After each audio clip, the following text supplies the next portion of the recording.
Well, what an excellent stone after all of that work, and I think it had a lot of good lessons in there. Ladies and gentlemen, welcome back to the channel. What you can see here is what we're going to work on today. I've had quite a few requests for this kind of material, and I have shown off pieces in the past. It can be quite tricky. People do get very confused about how to work this and how to get that final polish. As you can see, this is a little slab. It hasn't been cut perfectly, but we are going to give it a good scrub up. Of course, this being the major face, I do wonder what's behind here, and we are going to have to remove a lot of this anyway, because as you can see, it tapers off pretty heavily here and turns into a bit of a door stopper wedge. So we're going to have to cut it flat across here, and I'll be removing quite a bit from this edge. So a lot of this material, this Boulder material from regions like Yower and Koroit will have this little conglomerate kind of look. And it doesn't look like much, but trust me, you can get some of the greatest looking stones from this stuff. It is some of my favorite material to work, and I certainly don't do it on the channel enough. With a slab like this, what we're going to do is basically identify what we want to keep and what we want to get rid of. It's a little bit hard to see like this, but I'll just put in a bit of a text line. What I'm seeing is some kind of triangle where we keep most of that over there, round off this edge, come across to here, try to even it out a little bit along here. And I'm drawing this line while looking at the camera rather than looking at the stone, so it's a little bit tricky. But we're going to end up with some kind of misshapen little triangle. Now, why I'm picking that area, it looks pretty rough now, but if I just dump a little bit of water on the surface, or a lot of water on the surface, have a look at that. That's why this material is so good. Always get yourself a dry shot and a wet shot. The wet shot just indicates what you could end up with if you can manage to get that good polish and have it all bounce off. All these little kernels of color, that's all the little precious opal. Sure, there's a little bit of ironstone in there, but typically it's not very loose. You can see here there's a bit of a hollow pocket, which those do suck. Ideally you want to avoid getting too many of those in the face. You can see there's another one just there. But this kind of material, believe it or not, it does take a very good polish. It's only when you get this loose stuff. So this soft stuff here, that's the stuff that you're not going to get a good polish on. But as soon as you get through that layer, once you get to this kind of stuff here, that darker banded stuff, that will take a polish. Those little softer lines in between, they don't take a great polish. Anything that looks really sandy, like in that little spot there, doesn't take a great polish. All of this stuff takes a beautiful polish. It can come up real good. And if we just wet the back here as well, you'll see towards the outer, like all of this would have had color. The slabs before this would have been absolutely great. This is kind of like a bum piece, a bit of an offcut. You can see the opal kind of fades out and you end up with this white potch towards the outer side of the nut, but I don't really care because we're not going to make this double-sided really. It's just going to be this one right here. I've already got a setting idea for this one that'll actually not cost us a hell of a lot in silver because I'm not going to fully back the entire stone, but this is definitely what I'm going to have on full display. And it's not the cheapest material. It used to be a lot cheaper, but people have actually started appreciating it properly. And so it is going up in price, and so it should.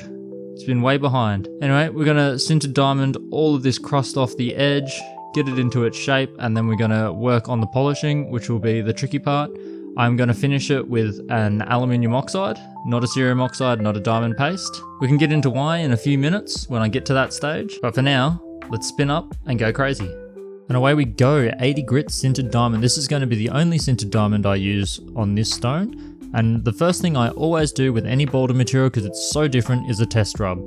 Basically, I spin it up pretty fast, pretty hard, pick a spot that doesn't matter, and I just press the burr up against it, give it a little bit of a rub, and just see how quickly it's disappearing. Remember, you might need to do this in multiple spots. I did it there just to get a feel of the overall stone, but there are soft spots on the back, there's hard spots on the front, it's all over the place.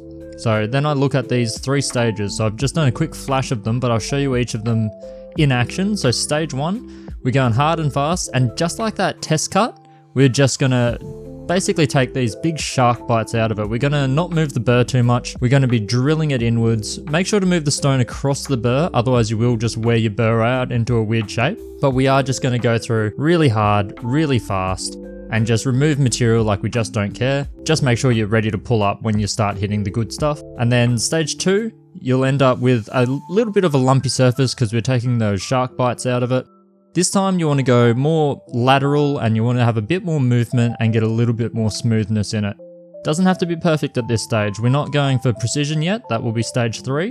So you'll end up with a fairly a smooth-ish surface, a few chips here and there. Don't worry about that too much. Then you want to reorientate your burr so that you're going with the edge, and we're going to look straight down at it from above, and we're going to make sure that it's nice and even and hitting whatever shape you want. If you've used a stencil, make sure to keep an eye on those lines. Here, I'm not so much relying on the lines that I put on because I just scribbled those on by hand. What I'm doing is just waiting until I hit the good material, which I can show you what I mean there. But first, we'll just have a look at this. We're just going to even it out. Any high spots, you want to get rid of those. Any low spots, you want to remove all of the stuff around it until we get a nice smooth line. Don't worry about the back so much. This is all about the face. And this is what I'm looking for. So I'm looking for that healthy Boulder Opal. We don't want that mud. And also we don't want it to get too thin. So we're going to have to take that edge in quite a way. And once we've done that, we're done with the 80 grit sintered diamond and a quick little reveal here. Mid carving reveal, and we've got plenty of nice color. And this is our final shape. So you can see I've put that permanent texture line in there. In some spots I misjudged it and had to cut much further in. In other spots the texture is still there because I didn't need to carve that deep into it. And then I'm just going to remove a bit of the back because that mud, we're never going to keep that. And I just want to see what's behind it. No matter what, we're going to have to remove it anyway, and I decided to do it with a burr because it was coming off pretty quickly. And then with sandpaper rolls. From 240 all the way up to 5000. The 240 I'm going to use on the edges just to kind of even it out. Remove a little bit of the chipping that the sintered diamond left, and then the face we're going to use all the grits up to 5000 and just even sweeping motions. Pretty quick, pretty easy. Well, what an excellent stone after all of that work, and I think it had a lot of good lessons in there. But anyway, if I put it on an angle like this, you can see pretty much the whole stone. I'm gonna run over the edges as well as the back once again, just to get the back nice and flat and just to get the edge really square, and then just redo a little bit of a curve in the top. It is a very flat stone. If I get the light to reflect like that, you can see all of the external surface is incredibly well polished for just using sandpapers. I'm going to run over it with the aluminium oxide just to buff it a little bit more, get a little bit more glossy, but it is quite well polished just from the sandpaper. Pretty much just using the kit I sell on the website to show that it works on even a really tricky stone like this. And this has got plenty of nice little speckles. I'm a huge fan of this little squiggly line, which looks a bit like that lighter sand that we removed from the back, but it's not. It's actually quite hard and has taken a polish, as you can see there. Of course, what you're seeing here are all those pits. Some of them are a bit more than a pit and a bit more of a crater. Unfortunately, you can't polish that when you're doing this flat slab kind of thing. Actually, it's not true. There is one way to do it, and I've done it before, and it's not worth the effort, but you can get a toothpick and diamond paste, and you can actually polish in these pits.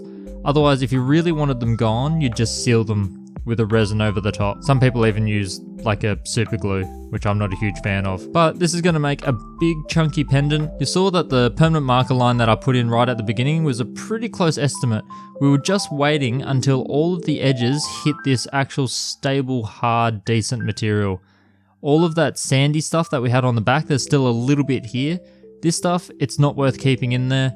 It will only destabilize the stone, and I reckon when you're setting it, if anything's going to break, it's going to be this stuff squishing, and then you're going to get a crack originating from that. And then you can see here, I've ground all of this back right to the point where it starts hitting the potch. If you're working on this material, this is really common to have happen. You'll hit the potch, and then eventually, once you get through that, you might get a pocket where there's a bit of color, which of course is what happens over this side. Beautiful piece of boulder. I'm a huge fan. A lot of people, I mean, if this was a bit lower quality, I'd advise people to do that, and that is to just drill like a little hole here, thread it through with a little leather string, and you can wear that as a necklace. But me, I think I'm going to use this one as a bit of practice and do a really big pendant setting, probably in this orientation.